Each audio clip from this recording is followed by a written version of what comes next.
Hello and welcome to my channel. Thanks for tuning in for another video. Today we're going to be talking about whatever I want to talk about. And I want to talk about games. So I'm a big gaming fan. I've been playing games my entire life. I still play games pretty much every day.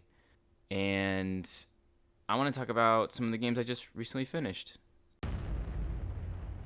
So one of those games being Resident Evil Village. I've always been a big Resident Evil fan.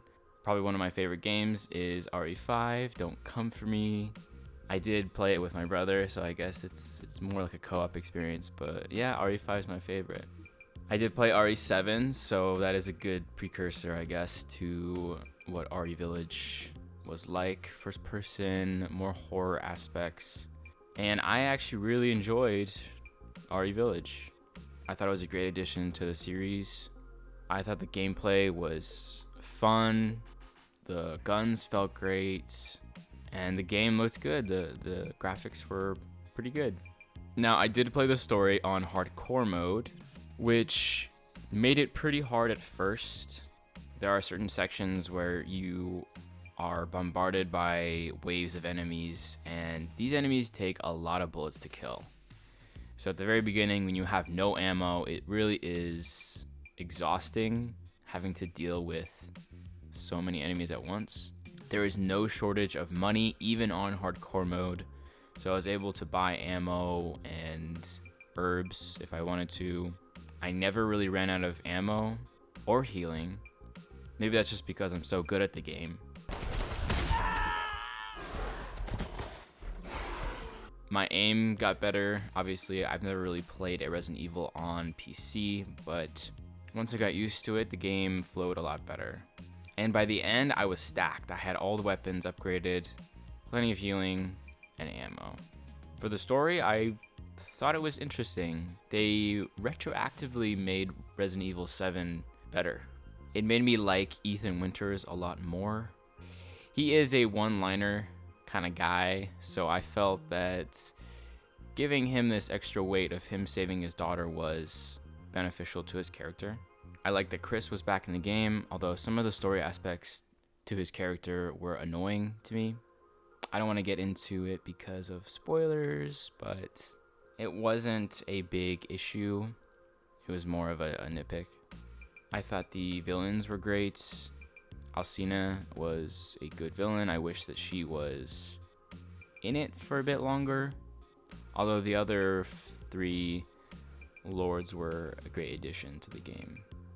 People say that the factory is their least favorite area, which I understand. They do throw a lot of enemies at you, and they're not exactly original, but I enjoyed the atmosphere. It's probably my second favorite area, with the windmill location probably my favorite. Anyway, so I would give Resident Evil an 8.5 out of 10. I thought it was great. I had fun for the 12 hours that it took me to beat it on hardcore.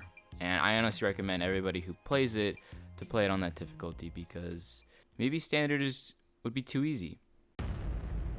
So now I want to talk about Returnal. I do have a PS5, so I was able to play it. And I also enjoyed this game as well. I know a lot of people are complaining about the difficulty. Some are comparing it to Dark Souls. It took me about 14 hours to complete the game, and I only died 3 times. So I did think it was challenging.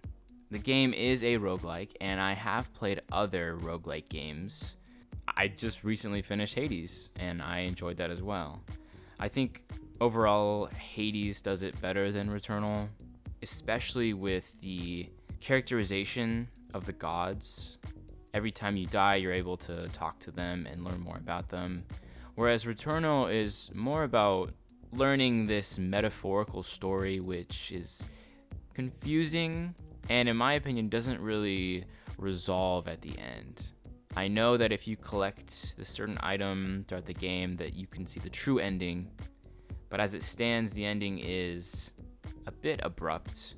We are given clues as to why the story is happening, but some questions are still left unanswered, which I hope, if there is any DLC, that it could expand on those ideas.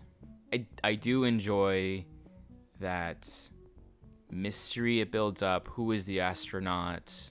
What exactly is causing her to loop in these cycles? But I think that the fact that it doesn't tell you outright what's going on is good. I know people will get mad at the vagueness of the story. I thought the gameplay was great. The guns felt responsive, and each weapon felt different. I don't have any gameplay footage because it's on my PS5, but it did look really good as well. I would have to give Returnal probably a 9 out of 10.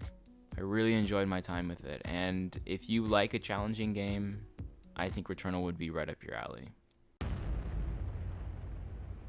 Last, I want to talk about Overwatch 2. I am a huge Overwatch fan. I play it every single day ever since it came out in 2016.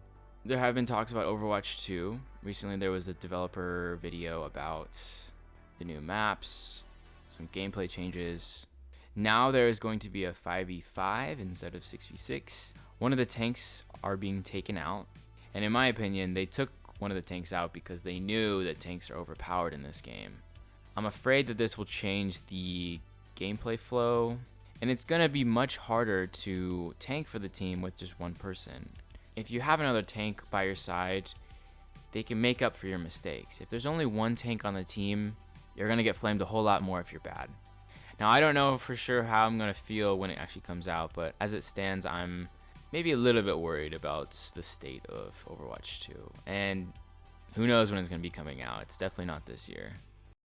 Alright, that is it. Thanks for watching this video. I hope you had a good time.